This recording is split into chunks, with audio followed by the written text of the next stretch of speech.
Yo, lo, yo, yo, yo, lo, yo. Welcome back to the Parked Truck Podcast, episode 4.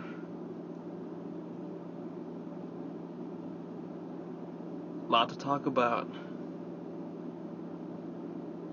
For one, the name of the podcast.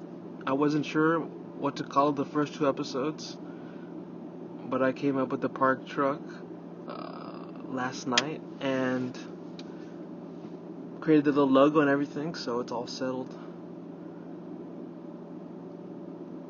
And I have some other things that I was doing that I want to discuss with you. It's a little bit of prepared topics. And right at the top of mind for everybody, I think, is still the political stuff. And I was looking at the trends on Twitter and the news on Drudge and CNN and Fox and all these places, and it's still dealing with the whole saga of the indictments and Trump. And tomorrow, Monday, Mark Meadows is going to find out if he can move his charges from state to federal court, and that's going to be very telling as to how the legal system in Georgia is going to behave towards Trump insofar as the rulings and the judges and all that, and the courts basically. Like, let's see how the state courts and in Georgia react to Trump. And yeah, there's so many possibilities, and I was thinking about it, and one of the things that I feel like I'm good at and that I've done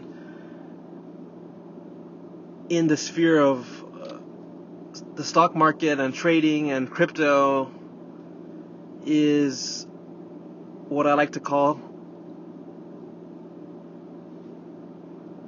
scenario tracking.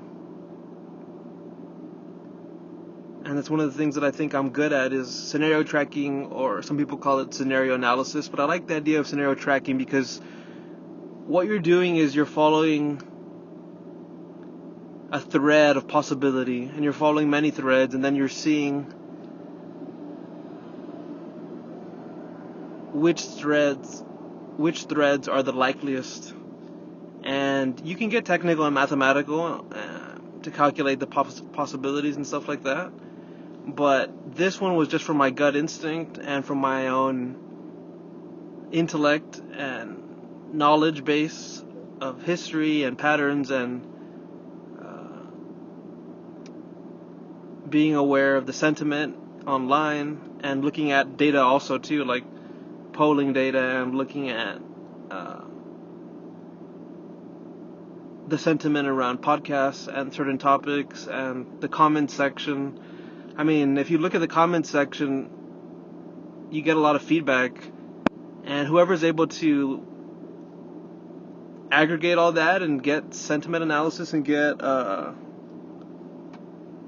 information from the comment section, that'll reveal a lot about what is on people's minds and what their preferences are, especially politically. And taking all that data into account that I've amassed, I've come up with these scenarios.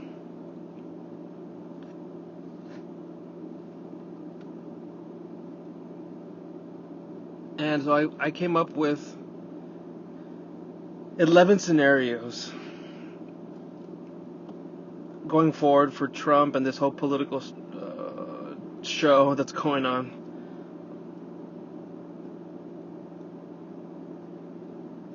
And of course there's an infinite way to look at scenarios and to generate them and to kind of parse them out into the pieces. There's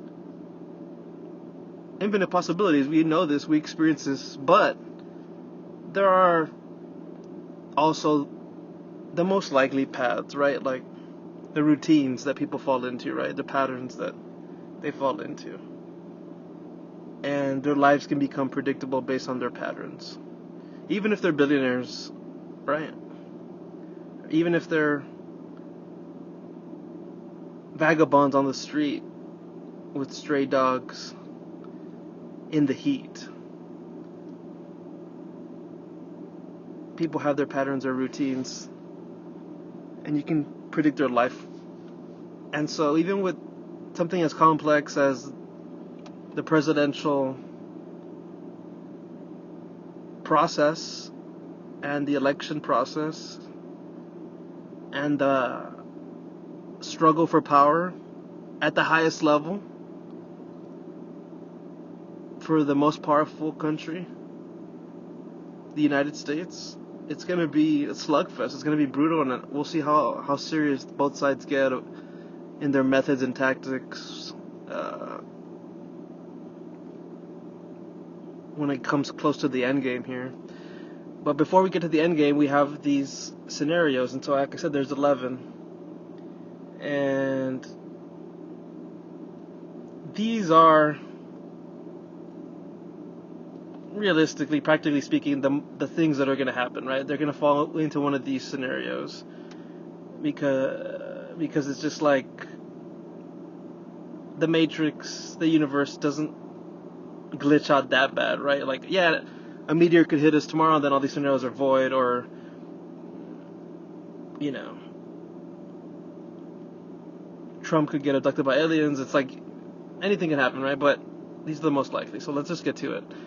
These 11, I'm just going to describe them to you, and then I have the ones that I think are the most likely, and I've assigned probabilities to them based on what I talked about earlier, which was my sort of supercomputer calculation, gut instinct analysis from within me. And so, third eye, right? And here are the scenarios. And it is so nice to know a little bit of game theory to make these scenarios nice and simple.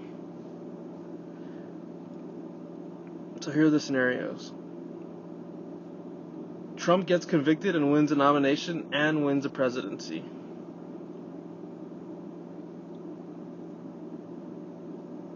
Here's another one. Trump gets convicted and wins nomination and loses presidency. Trump gets convicted and loses nomination and consequently the presidency. That one's not very likely, right? So, Trump gets convicted and wins nomination and wins presidency, but is barred from office by the deep state. He backs down and goes to jail. That one's also not very likely. The first two that I mentioned are very likely, right? And I'll go into the probability of each one at the end of this list. This was the most interesting one. I'm not going to go into it too much, but here's a good one just to get your blood boiling. Trump gets convicted and wins nomination and wins presidency, is barred from office by deep state, but he defies the deep state and federal government and calls on his supporters to help him in some mysterious way. Whatever that means. Trump gets convicted, wins nomination, wins presidency, and then is assassinated. Ooh, that's dark. That's dark, but we gotta put it out there, right? That would be a shit show for the country, huh? Not likely, but it's there. Trump gets exonerated, wins nomination, wins presidency, and then serves his term. So, just the perfect pass, but not very likely, and you'll get a kick out of the percentage of that one. Last few ones here. Trump gets exonerated, and he wins a nomination and loses the presidency. Possible. Trump gets exonerated, wins nomination, wins presidency, and then gets assassinated. Ouch. Trump gets exonerated, loses nomination, and therefore loses presidency, and is left alone by deep state. Not likely, right? Trump gets exonerated, loses nomination, and then gets assassinated by deep state to block any future path and send a message. Wow, that's like the mafia dark, depressing scenario for Trump. So, here's a recap. There was 11 scenarios. 2 are the most likely based on my probabilities, and 2 are very, very dark possibilities.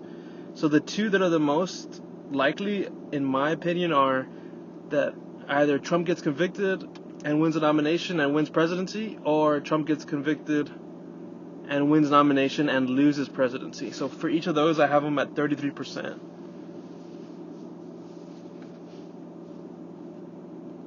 So 33% chance that he wins the presidency, 33% chance that he loses the presidency, all the while being convicted, and even if he does get into the White House, who knows what kind of legal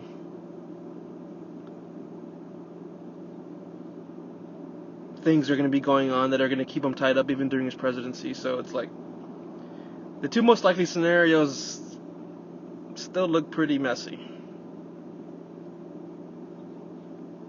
And he's still definitely got an uphill battle with all the shenanigans that are possible. And then these are the exciting ones, right? The conspiracy tinfoil hat people will love these. At 11%, I put the probability of this scenario happening. Trump gets convicted and wins nomination and wins presidency. But he's barred from office by the deep state. But double but. He butts their butt. And he defies the deep state. And he calls on his supporters to help him in some way to do something. And, well, let's get into it. Because one of the trending topics on X, formerly known as Twitter, right now is the topic of coup d'etat. Etymology French, meaning to overthrow the government. Implication: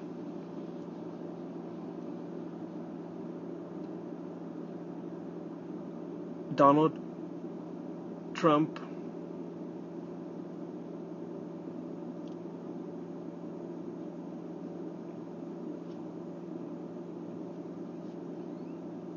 is guilty of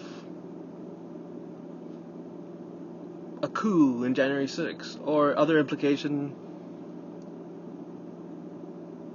People think that a coup should be done by Trump.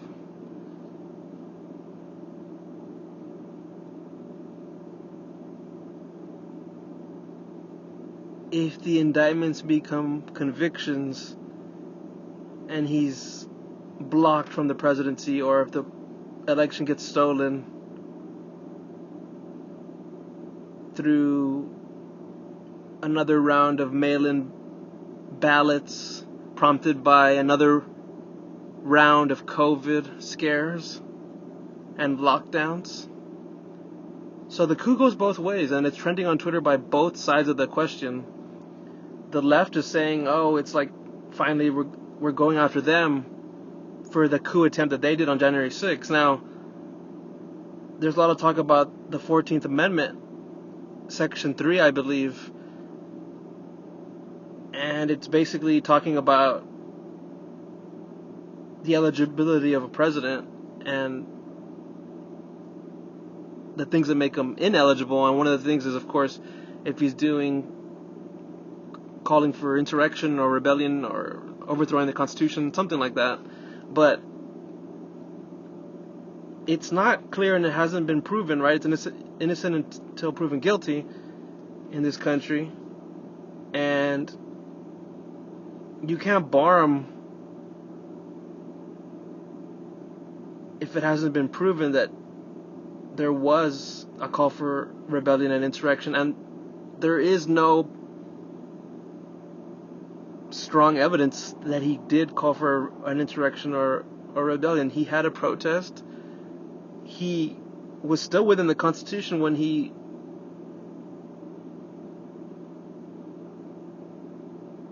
put the pressure on Pence to decertify the votes and to make the process go into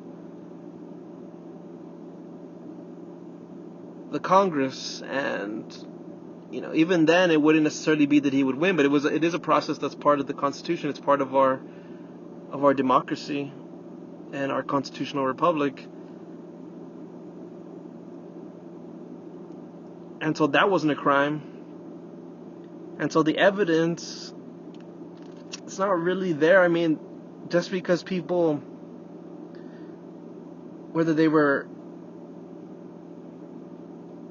supporters or randos or agent provocateurs or undercover federal agents, there was a whole mix, but just because those people stormed the Capitol and did a bunch of shit show and nonsense and running around and this and that and MAGA shaman and all these sketchy characters, that doesn't make you culpable for insurrection or rebellion. Like, that's just a protest that gone wrong, and it can be sliced and diced a million ways, and you can bring in a lot of evidence to show that it was not one-sided as far as the storming and all that is concerned. So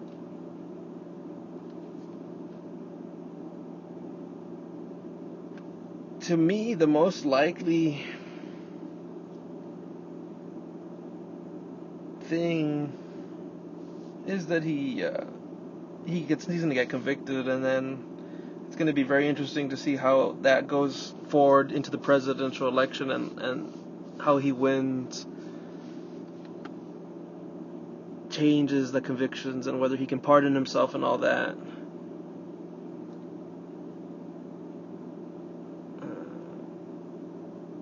It's unclear how far the deep state is willing to go with him, given the information age we live in, if they'd have the balls to assassinate him. But I put that at 11%. And then I put at 11%, the Trump gets exonerated and he wins the nomination and loses the presidency. Those are not likely.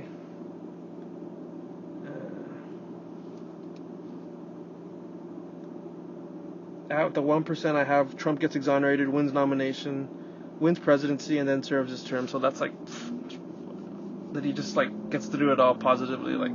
That's not likely. But I give it a 1% because he could turn things around and win in all the courts, and because they're kind of weak charges, weak evidence. They don't have great legal arguments, and so it's possible that he gets exonerated and he gets in there and he wins the presidency. But I think he's going to have to deal with a lot more BS, and it's going to be more of a fight than that.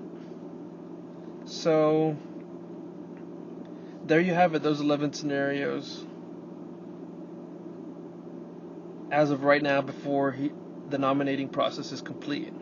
Once the nominating process is complete, the scenarios are going to narrow down, and it's going to be more of a coin toss if he wins the presidency or not. And there's more events along the way that are going to be changing the probabilities, right? So as new developments happen,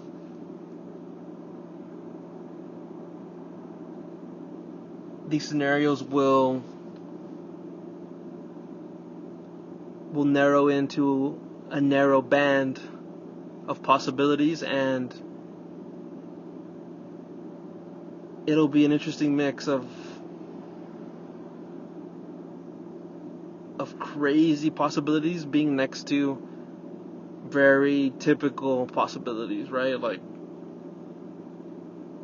We're going to see how charged up this country really is, and just how far the former president is willing to go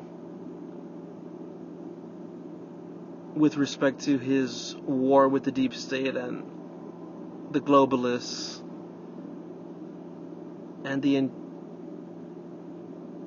entrenched elite who feel existentially threatened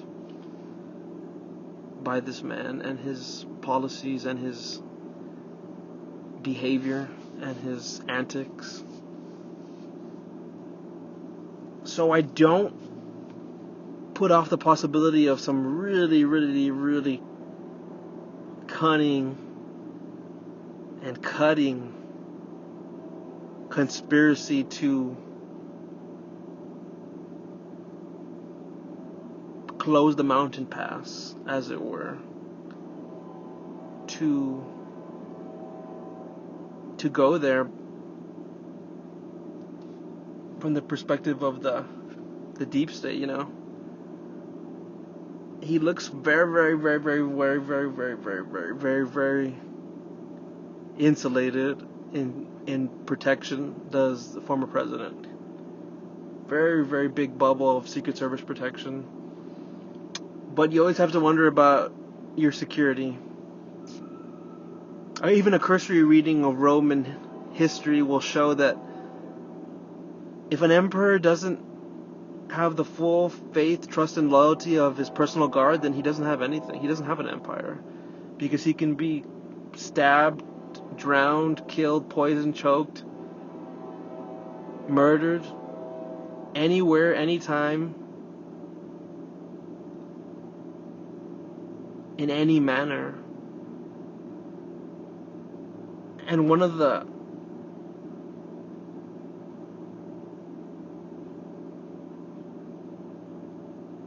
wisdoms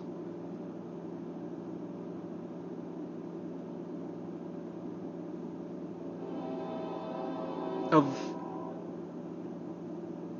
Vladimir Putin, the Russian Tsar,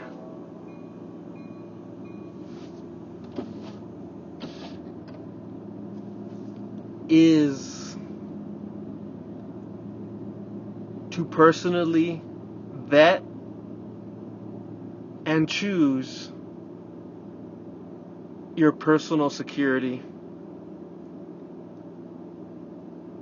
And I don't know if that's the case with the former president. I suspect it's mostly the case, but it's always those exceptional cases that will prove to be the most painful point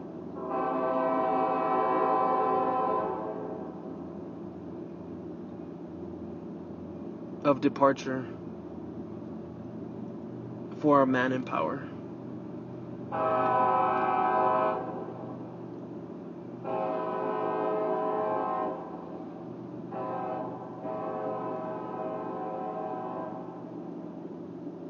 So to wrap it all up on the political front,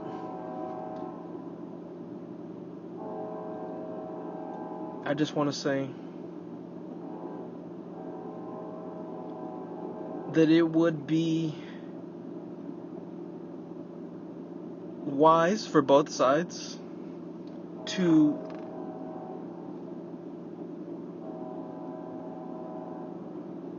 let the election speak for itself.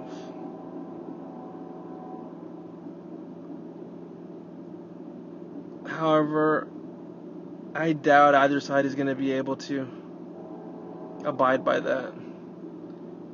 It seems one side's going to do some real slick stuff in the election, and then the other side's going to be aggrieved and angry and just about ready to burst with a lot of repressed anger, hate, fear.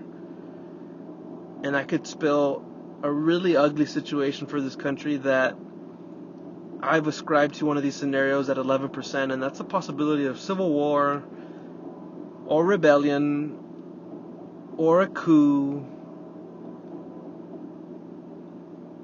or some other rare event that I have not been able to foresee or enumerate in these scenarios. But it's a real possibility, and it seems to be in the zeitgeist. It's in the back of people's heads, especially people that follow the news and follow politics and are sort of interested and concerned. Maybe they have business interests which could be very, very strongly affected by the political environment, political outcomes. I mean, if we get another lockdown series, that's not great for a lot of small businesses. So, even for medium-sized businesses. So, the world is all interconnected. And I think it would be an ugly civil war in the U.S. It wouldn't break down north-south. This would be more horizontal now. It would be more east-west, and it would be a civil war of the coast against the middle. The coastals against the molstals, the middle people, right? The coast versus the middle. New York, Boston, D.C., all these liberal strongholds. Adelaide, San Francisco, Seattle, Portland. And then everything in the middle. I mean, Florida would be a mix, but it's going to mostly be that kind of arrangement. It's just like a mess, though. That's an ugly split right there. And I don't think anybody wants to see that. I don't think the president wants to see that, nor the former president. And despite all the political bickering, I think it's best if they just let the election speak for itself. And it's going to be dirty, but if both sides are dirty, then that's what it is. And whoever wins, wins, and that's what the gods have decided upon.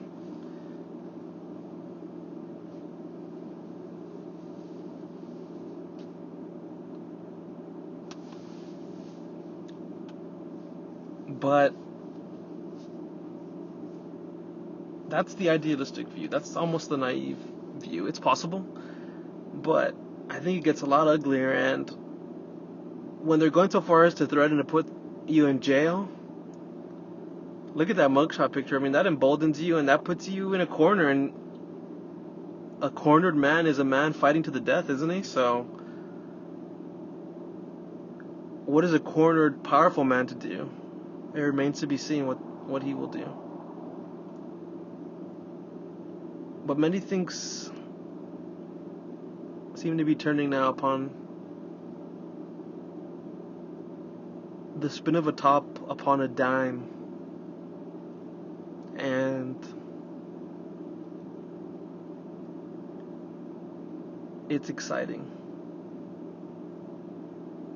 It's fun.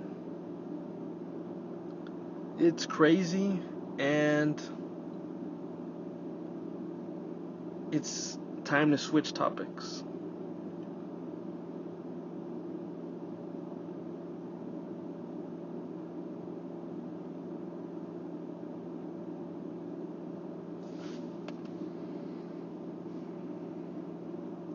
I've had a slow trickle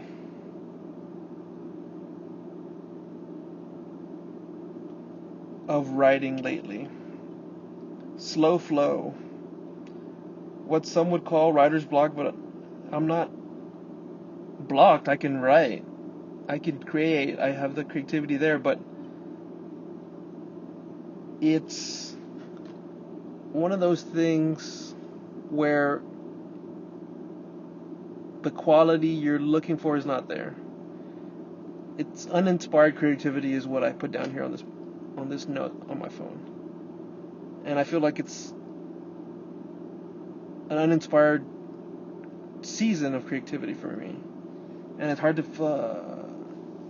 figure out how to get out of it. I feel like talking has helped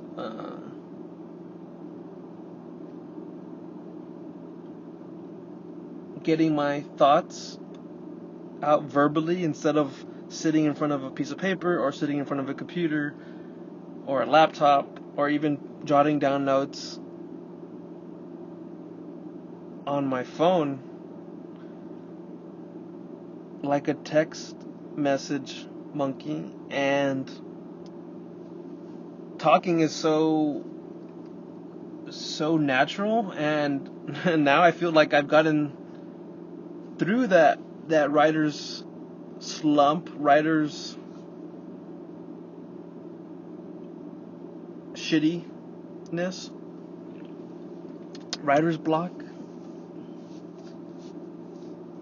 and I'm getting all these great ideas, and I almost feel like I want to write just by talking into this thing, whether it's in a podcast or whether it's offline in private mode. It's like, this is great. Like, you're hitting a different part of the brain, and it's faster at times when you just let it rip and you get good at it. I can see why a lot of mofos dictate in the past. Famous mofos, right? Winston Churchill famously dictated a lot of his books and dictated a lot of his memorandums and other official correspondence to a pool of typists. You can get a lot done through dictation. I still want to write, still want to sit down and clack the keys because it's direct. But if you're ever creatively stuck, whether you're a painter, a writer, a musician, a podcaster, a programmer, anything that you have to be creative, right? Talk it out. Record yourself. Check out if you had any good ideas. Check out if you're talking a bunch of nonsense. And jot down verbally what you would normally jot down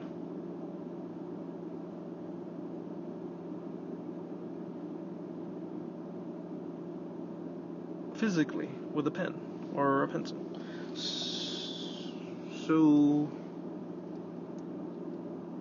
So yeah, the writer's block, that's like a very taboo subject. Don't talk about it. No. Writers hate that shit. I personally don't believe in writer's block. Like, you can always sit down and write, you can always put something down on paper, but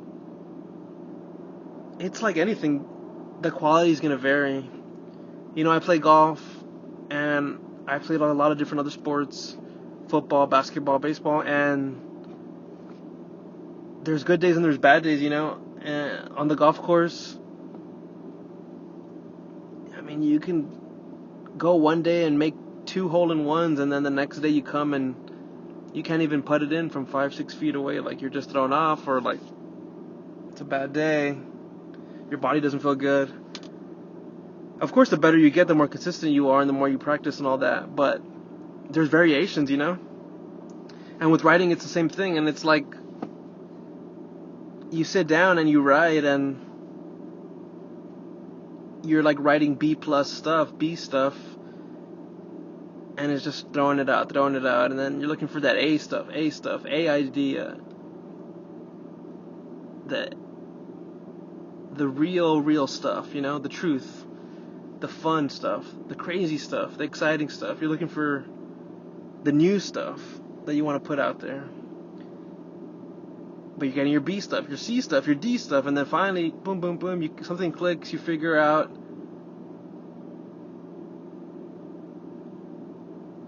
an inner method, technique, science. Relax, change your perspective, be still, be silent, and then it hits you like a lightning. And you got your genie back.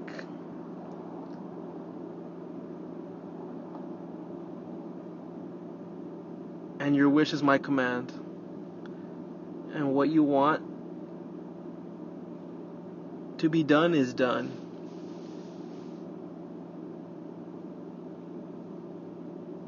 But that's my basic take on writer's block, that it's basically just something where you're not at your best, and writers being very cerebral at times just sort of disengage because what being produced is not their best, especially when there's aesthetic considerations and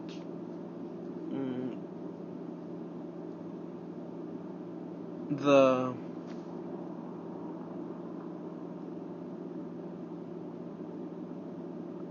whole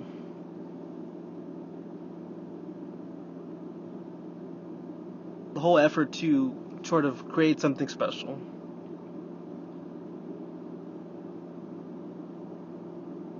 To create something of value.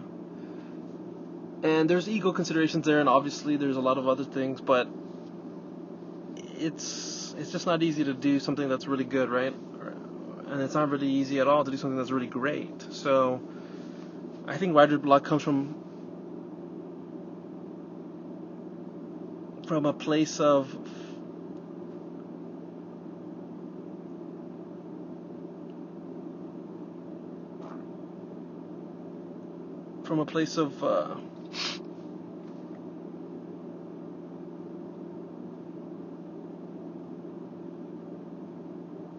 passion, but it can often lead to perfectionism, and one should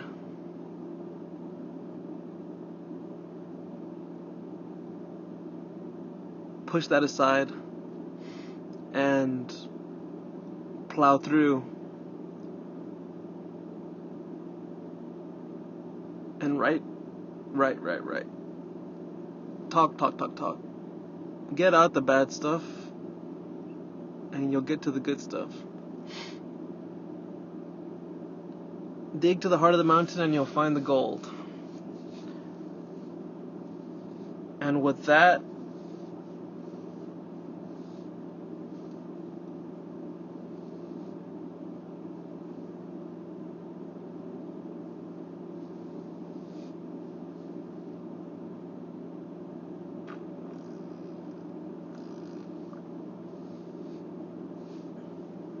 I bid ye old friends goodbye.